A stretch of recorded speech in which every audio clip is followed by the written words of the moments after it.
talk about this beauty. This is badge engineering at your finest. This is a Holden Vectra. It's basically a Vauxhall Cavalier Mark III.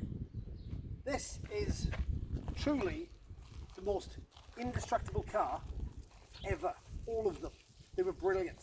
They were the first car that would ever do 200,000 miles and you could still sell them.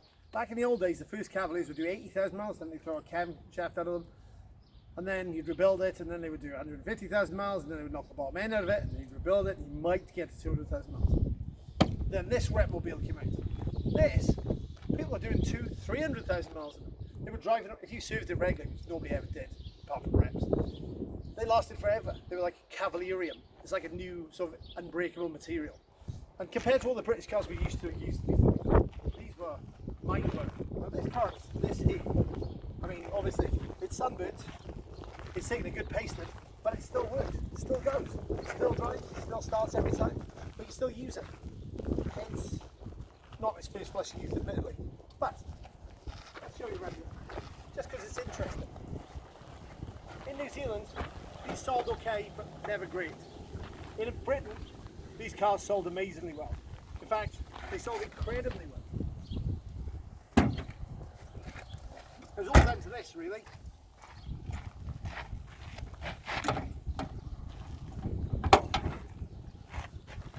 This, very, very dirty, very, very oily fuel-injected motor. These were tough. They lasted forever. I mean, this car's been leaking oil since the dawn of time, but it's still going. And it still runs okay. It's got a little bit of a knock. Maybe that's okay. It doesn't use any water. Obviously, it uses a bit of oil because it's there, right? But apart from that, and the little knock, which it's had for years, it keeps going. This car, one family owner from new, one owner. Back in the old days, they wanted to sell these, but they didn't do very well with them. So what they decided was they'd do a promotion. And the promotion was that they would send you a plastic key in the post. And if your key, they said, come down to the dealership, take a drive, and if your key fitted the car, you won the car. And here in Otorohanga, in Prescott's Holden, where this car's been his whole life here in Otorohanga, a lady went down with a plastic key, fitted it into the door, clink, opened it, and drove it away. Amazing. So she kept it from 1994 till now. It went through the family. The son had it, her husband had it, everyone had it.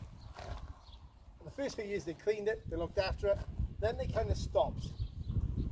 And now, you kind of end up with me. Now, what am I going to do with it? I don't know. It's still got the test drive at Prescott stickers on because they never took them off. They eventually fell off over the years. But basically, it stayed exactly the same. If you look in here, this is a very familiar sight to anybody from the sort of like the 90s and 2000s car trade. Lovely duct tape together sort of armrest. The sporty styles steering wheel, the sagging seats. You could, most people who are looking at this thing, remember these cars, can probably smell this car right now. It's got a funny smell of sort of warm velour that you get in a summer's day. But they were great. I mean, they were really good. I'm no small fella, you fit in the back. You get 5 in here. This is where I spend a lot of my time driving around, there or there or there. Because we all used to buy and sell these in the car trade all over the country. We get them from everywhere, everywhere.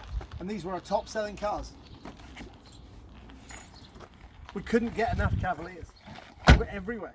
They were the most ubiquitous, easy to sell car ever because people would go, oh, it's done 200,000 miles. We'd go, yep, still going. It's got another 40,000 miles left in it. And 40,000 miles later, they'd be back and they'd be like, need a new Cavalier. And they'd buy another one. Everyone did. Until eventually the UK Rust claimed them all. I mean, this one, even more unusually, is a saloon. The hatchback ones were way faster sellers. The saloon or sedan comes with the original wheels and hubcaps in the back, just in case you want to keep it original. The sedan, huge boot for a car its size. Just fantastic. Really well done. People pack their sandwiches, kids, dogs, everything in these things. And split folding seats too. Just amazing. Why is it still here?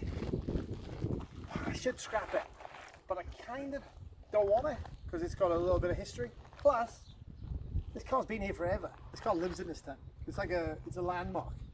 When it was new, everybody looked at it, oh, there's the car that people want. Now, people went kind of, look, that car's still on the road. So I ran it the other day for a safety inspection. it's really, really close to passing. Like really close, as in, okay, it needs some tyres, the oil leak needs to be attended to, the engine knocks a little bit, some stuff, but it still starts every single time. What do I do with it? Do I keep it?